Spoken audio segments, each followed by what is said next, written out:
States. I have a brief opening statement, and then I will take a few questions. I've spoken with the Secretary of State, Jim Baker, who reported to me on his nearly 7 hours of conversation with the Iraqi Foreign Minister, Aziz. Secretary Baker made it clear that he discerned no evidence whatsoever that Iraq was willing to comply with the international community's demand to withdraw from Kuwait and comply with the United Nations resolutions. Secretary Baker also reported to me that the Iraqi foreign minister rejected my letter to Saddam Hussein, refused to carry this letter and give it to the president of Iraq. The Iraqi ambassador here in Washington did the same thing. This is but one more example that the Iraqi government is not interested in direct communications designed to settle the Persian Gulf situation. The record shows that whether the diplomacy is initiated by the United States, the United Nations, the Arab League, or the European community, the results are the same, unfortunately. The conclusion is clear. Saddam Hussein continues to reject a diplomatic solution. I sent Secretary Jim Baker to Geneva not to negotiate but to communicate. And I wanted Iraqi leaders to know just how determined we are that the Iraqi forces leave Kuwait without condition or further delay. Secretary Baker made clear that by its full compliance with the 12 relevant United Nations Security Council resolutions, Iraq would gain the opportunity to rejoin the international community. And he also made clear how much Iraq stands to lose if it does not comply. Let me emphasize that I have not given up on a peaceful outcome. It's not too late. I've just been on the phone subsequent to the Baker press conference with King Fahd, with President Mitterrand, to whom I've talked twice today. Prime Minister Mulrooney and others are contacting other coalition partners to keep the matter under lively discussion. It isn't too late. But now, as it's been before, the choice of peace or war is really Saddam Hussein's to make. And now I'd be glad to take a few questions. Yeah, Terry. Hey, you said in an interview last month that you believe in your gut that Saddam Hussein would withdraw from Kuwait by January 15th. After the failure of this meeting today, what does your gut tell you about that? And in your gut, do you believe that there's going to be war or peace? I can't misrepresent this to the American people. I am discouraged. I watched much of the Aziz press conference. There was no discussion of withdrawal from Kuwait. The United Nations resolutions are about the aggression against Kuwait. They are about the invasion of Kuwait, about the liquidation of a lot of the people in Kuwait. It's about the restoration of the legitimate government to Kuwait. And here we were listening to a 45-minute press conference after the Secretary of State of the United States had a 6 hours worth of meetings over there, and there was not one single sentence that has to relate to their willingness to get out of Kuwait. And so, Terry, I'd have to say I certainly am not encouraged by that, but I'm not going to give up. And I told this to our coalition partners, and I'll be talking to more of them when I finish here. We've got to keep trying. But this was a total stiff arm. This was a total rebuff. Let me follow up. Yeah. Have you decided in your mind to go to war if he's not out of there by the 15th? I have not made up my decision on what and when to do. I am more determined than ever that the United Nations resolutions, including 678, is implemented fully. Yes, Helen. President Aziz made a pledge that he would not make the first attack. Would you match that? And also, what's wrong with a Middle East conference if it could avoid a bloody war? No, I wouldn't make it, and we oppose linkage. The coalition opposes linkage, and the argument with Saddam Hussein is about Kuwait. It is about the invasion of Kuwait, the liquidation of a member of the United Nations, a member of the Arab League, and it has long been determined by not just the Security Council, but by the entire United Nations that this is about Kuwait. And that is the point that was missing from his explanations here today. And so there will be no linkage on these items, and that's been the firm position of all of the allies, those with forces there, and indeed of the United Nations, the General Assembly. So when he talked about his allies there, I don't know who stood up at the General Assembly of the United Nations and stood against the resolution that so overwhelmingly passed condemning Iraq. So there will be no linkage, put it that way. Yeah, Brett. Aziz, on the subject of the letter, suggested that it was rude in its use of language and somehow inappropriate to a diplomatic communication. I wonder, sir, if you were willing to release the letter now that it has been run its course, apparently, and if whether you are or not, would you characterize it for us and tell us what it said? Well, let me first describe why I wanted to send a letter. It has been alleged, fairly or unfairly, that those around Saddam Hussein refused to bring him bad news or refused to tell it to him straight. And so I made the determination that I would write a letter that would explain as clearly and forcefully as I could exactly what the situation is that he faces. The letter was not rude. The letter was direct, and the letter did exactly what I think is necessary at this stage. But to refuse to even pass a letter along seems to me to be just one more manifestation of the stonewalling that has taken place. We gave him 15 dates for the Secretary of State to meet with him. And he's off meeting with Mr. A, Mr. B, Mr. C, and has no time for that. So the letter was proper. I've been around the diplomatic track for a long time. The letter was proper, it was direct, and it was what I think would have been helpful to him to show him the resolve of the rest of the world, certainly of the coalition. In terms of releasing it, Britt, I haven't given much thought to that. It was written as a letter to him, but let me think about it.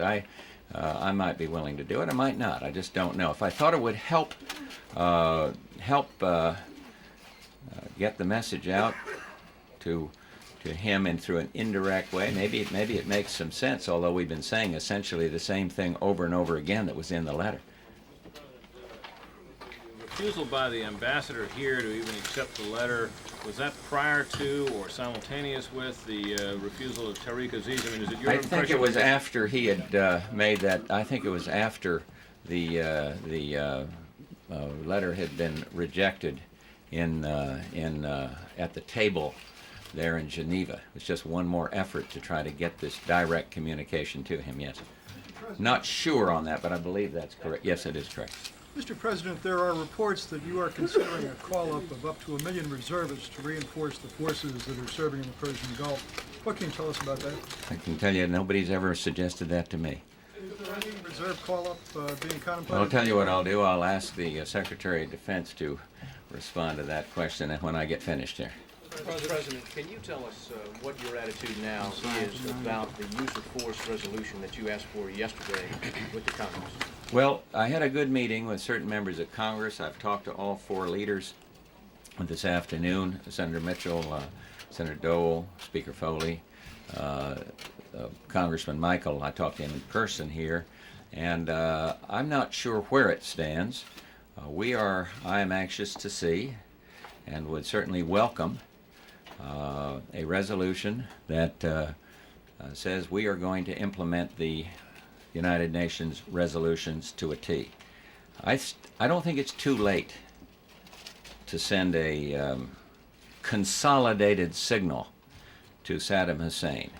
And I think that would be a consolidated signal. I think it would be helpful still. I've told the congressman back in December, as I think I told everyone in this room, that I would have welcomed a resolution back then, provided it would send this solid signal. But if it can do it today, I would welcome it. So I don't know exactly where it stands, but I know that there is a good feeling up there. I think people see that the American people are supportive of the policy of this country. I think they see that we have tried the diplomatic track.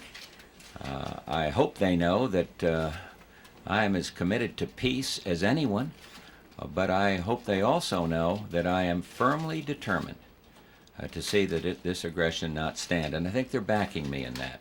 So maybe that ingredient, which hasn't always been quite as clear as it is now, will help as this debate, proper debate, goes forward in the Congress. Constitutionally, sir, do you think you need such a resolution? And if you lose it, would you be bound by that? I don't think I need it. I think Secretary Cheney expressed it very well the other day. There are different opinions on either side of this question, but Saddam Hussein should be under no question on this. I feel that I have the authority to fully implement the United Nations resolutions. Being bound, the second part of that? I still feel that I have the constitutional authority, many attorneys having so advised me. I want to ask you about Francois Mitterrand, but why his question opens up a whole area that I need to ask you. You talk about you don't want this to be another Vietnam. It won't be another If the Vietnam. Congress of the United States refuses to give you a resolution, that refuses to even give you a Gulf of Tonkin type resolution, how can you go to war? I don't think they're going to refuse. You say the There have been court. 200, I just repeat for the record, that there have been a lot of uses of force in our history and very few declarations of war. But I have tried. I have done more consultation with the Congress than any other president. Some of these Democratic members have told me that. And I have tried to reach out to them in various ways, and I will continue to do it because I want to see a solid front here as we stand up against this aggressor. And I think it enhances the peace. I really believe, John, that he is living under a delusion. I think he doesn't think that force will be used against him. I think he's misinterpreted the debate. I also think he's under a delusion about what would happen if a conflagration breaks out. I believe that firmly, and I've had many people whom I respect tell me that. So I would hope that what we're talking about here would dissuade him from that. Oh, yeah. Just to follow up. You said that the coalition is united against anyone in the Palestinian question. You talked to Francois Mitterrand twice today, but in public, he says he is for this international peace conference, and he seems to have no objection at all if Saddam Hussein wants to use that as a fig leaf to pull out of Kuwait. You do have an objection. Mitterrand also says that apparently the European Community foreign ministers are going to meet with Aziz apparently in Algiers. Now, what if they go in there and say, well, we have no objection to an international peace conference on the Middle East? The foreign ministers of the EC have been very solid, and so has President Francois Mitterrand, that there will be no leakage. So you're asking me a hypothetical question that I won't have to answer, because he's not going to do that. The French government and the United States government over the years have had some differences in how the best way to bring peace to the Middle East is. We had a very active initiative underway by Jim Baker, but that doesn't have anything to do with the invasion of Kuwait. And Francois Mitterrand knows that it doesn't have to do with the invasion of Kuwait and the aggression against Kuwait. And I know he knows this, and he's been very forthright about it. But yes, he's very frank in saying countries have a different approach to how you solve another very important problem. And I would simply refer you back to what I've said on that subject.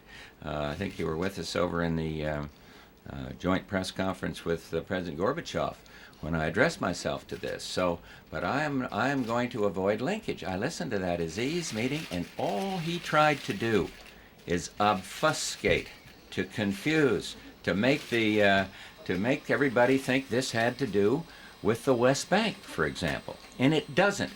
It has to do with the aggression against Kuwait, the invasion of Kuwait, the brutalizing of the people in Kuwait. And it has to do with a new world order. And that world order is only going to be enhanced if this newly activated peacekeeping function of the United Nations proves to be effective. That is the only way the new world order will be enhanced. Yeah. Doesn't understand yet. Why not a meeting face to face? Why refuse any meeting face to face? Because he's had every opportunity. And he keeps stiff arm. We finally said, this is the last step. We tried 15 dates in Baghdad. We tried to set up these meetings. And now we tried this one, and there wasn't one single reason to make me think that another meeting between the United States and Saddam Hussein would do, and the Iraqis would do any good at all. If I felt it would, fine, but it will not. I talked to the Secretary General of the United Nations today, and there is a chance that he might undertake such a mission. Certainly we'd have no objection. There's one other reason, and I cite that, because this is not Iraq against the United States. It is Iraq against the rest of the world. It is the United Nations that passed 12 resolutions, not the United States. It is the General Assembly of the United Nations, 100+ countries standing solidly against the dictator. And therefore, it doesn't need to be a bilateral negotiation here. We tried that, and we were stiff-armed by an intransigent foreign secretary. And so the answer is, if diplomacy can be effective now, let's keep it in the context in which these resolutions were passed. And I would hope that maybe it would have an effect, but I'd have to level with the American people. Nothing I saw today, nothing, leads me to believe that this man is going to be reasonable. So back to Terry's question, I have less of a feeling that he'll come around, but we ought to keep trying. We ought to keep trying right down to the wire. Yeah. You repeated the keep trying, and you've cited the Secretary General of the United Nations, Secretary of State Baker cited him 3 times. What exactly could his mission be if there is no alternative to what Secretary Baker I'm not laid out? sure. Maybe the whole, what would a mission of Jim Baker have been? It might have been to convince the man that he is up against an immovable force. He is up against something that is not going to yield. He is up against a situation under which there will be no compromise, and there will be none. But because you see, and I go back to my point, I don't think he has felt this up till now. On both points. I don't think he's felt that the force will be used against him, and I think he has felt that if it were, he'd prevail. And he's wrong on both counts. Yeah. Mr. President, there have been reports that Saddam believes that if it comes to war, even if he's driven out of Kuwait militarily, he can survive in power. Is he wrong? I think he's wrong on all of his assumptions about what would happen if it came to war, God forbid. In the middle and back here, and then we got 3 more, and then I got to go. Would he be killed, Mr. President? Huh? Would he be killed? I'm not going to answer that. I don't know the answer to that question. Mr. President, you seem to have ruled out further diplomacy as a... No, you missed what I said, ma'am, Ellen, about the Secretary General, possibly. The EC has tried. I'll get back to you. Let me finish this one train of thought, and then I'll come to your question. The EC has tried, and indeed, we see Aziz saying no, he wouldn't meet with the foreign ministers. You've seen President Chadli Benjedid of Algeria to try. I told the congressman, I want to see us go the last step for peace. I want to use everything at my power to encourage people to try. And indeed, there have been. Arab League has tried. Over and over again, people have tried. And they come run up against the same answer. I remember the speculation that came out here in our papers in this country about a visit by a French delegate that was going over there. The hopes were raised. Nothing happened. So I just had to argue with the premise because there has been a lot of diplomacy and there may be more. Now, excuse me for interrupting you. Sir, you seem to be very skeptical that further diplomacy would work, and yet you said here today that you haven't given up on a peaceful solution. I wonder where it is you find this hope for a peaceful solution. I'm not sure I have great hope for it, but I think when human life is at stake, you go the extra mile for peace, and that's what we have tried to do. And I will continue to think of reasons. I told President Mitterrand, I said, look, if you think of a new approach, or I do, please, let's one or the other get on the phone and try. But we remain determined that these resolutions are going to be complied with. I am very concerned that sanctions, I know sanctions alone aren't going to get this job done, and so we're pushing here, and that's what the Baker meeting with Aziz was about. I'm not going to give up, though. Karen? Yeah, a lot of people in looking at this situation on the outside will say, there must be more than this. There must be some back-channel diplomacy. There must be something going on. We can't be rushing headlong into war this way. Can you tell us that there is nothing, that it is what we appear to be getting, that if Saddam isn't going to move, then we're going to war? I'm not going to use that phrase. I am going to say if Saddam doesn't move, we are going to fully implement Resolution 678, and it'll be fully complied with. But I wish I could tell you I'm more hopeful. There is no back channel. We've tried it directly. I've had to level, and properly so, with our coalition partners as to what I'm doing, and they've leveled with us, leveled with the United Nations Security Council members who are not involved in the coalition with force, for example, the Soviets.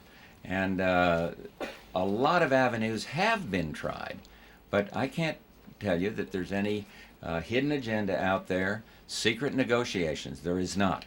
And it wouldn't be right for us to be off telling you one thing openly here and then going around behind the corner with some secret channel. So I would like to say, if there's any feeling that that's happening, it isn't happening. The entire hope for peace then rests on Saddam backing off from his current And it position. has since August 2nd, exactly, because this aggression is not going to stand. And there's an awful lot at stake in terms of the New World Order that it doesn't stand. And there's a lot at stake in terms of a lot of human life in Kuwait that it doesn't stand. And there's a lot at stake in terms of how the coalition looks at this that it doesn't stand. So it won't, yeah. Mr. President, And Charles, and then I got to go. you said when you first proposed high-level talks between Iraq and the United States that it was because Go ahead. that it was because you were convinced the message had not gotten through, had not gotten across. Are you now convinced that the message has gotten across? Well, I did listen carefully to Mr. Aziz, and who I thought spoke quite well. Didn't agree with what he's trying to do, obviously, to confuse the issue by refusing to discuss the point at hand, which is the invasion of Kuwait. But I thought he did it well, and I thought he kind of sent a signal that they do understand what's up against him. But I still don't believe that they think the world coalition will use force against him. I may be wrong, but that's what I think in here. And I also still believe, as I said earlier, that he somehow has this feeling that he will prevail, or that he will prolong. This will not be that. I've heard some wild predictions on this horrible human equation that might be involved if force were used, and I would say I don't agree with the some who are arguing the loudest, because it's putting the worst case out in terms of loss of human life. I must say that, but I don't know. I think Aziz understands it, but I'm not sure that Saddam Hussein does. And if I may follow, Mr. President, President, A follow-up question. I'm sorry, I'm going to have one more, and then Charles, I told him, and then I'm leaving. Thank you very much, though. I'm off this. if I may follow, when you were listening to Foreign Secretary Aziz, did you get any kind of particular feelings of anger or? No, I didn't. I thought it was a very rational presentation, but wrong. And I thought I must say, I thought his style was good. From talking to Jim Baker, I thought when I talked to Jim, he said, look, the man presented his case. Clearly we didn't agree with it. I thought he was quite complimentary of the way the Secretary of State did it. So the atmospherics, I think, were all right, but he doesn't have it. He doesn't understand it, at least from what he said he doesn't, because this is not about some other question of linkage. This is about the invasion and the aggression about Kuwait, the dismantling of Kuwait, the brutality about Kuwait. And so I didn't get a sense of security from listening to that, but I will say that I I thought that he presented his views in a reasonable way. He had a tough agenda. He had some tough talking points there. He works for a tough man. Yeah. What exactly are you trying to convey here to Saddam Hussein on what he does have to lose? Is it the decimation of his society? Is it the liquidation of his military? Is it losing his own power? Can you be specific on that? I can't be more specific, but I can be that he will get out of Kuwait, and he will get out of Kuwait entirely, and he will get out of Kuwait without concession. That, I think, is the underlying part of the message. Yeah, Charles. Mr. President, the question of Israel. Tariq Aziz was emphatic that if Iraq is attacked, Israel will be attacked. What are your obligations to Israel? Are you prepared to fight a war throughout the Middle East? That is too hypothetical a question for me to answer. We are prepared to do what we need to do to to fully implement 678. And I would think that he'd think long and hard before he started yet another war. There is one war on. That's his war against Kuwait. That's his aggression against Kuwait. And I don't think he wants to start another one, so I'm not going to buy into that hypothesis, but the United States would obviously feel that that was a most provocative act. Most provocative. If I may, I don't believe it was a hypothetical question. The question was, what are your obligations to Israel? We have friends all over the world. We have friends in this coalition, and I'm determined that the United States fulfill our obligations there. And clearly, if a friend in that area was attacked, wantonly attacked, for no cause whatsoever, not only the United States, but I think many people around the world would view that as a flagrant provocation. And I'll leave it stand right there. Thank you all very much. Thank you. Secretary Cheney, will you come and answer the question?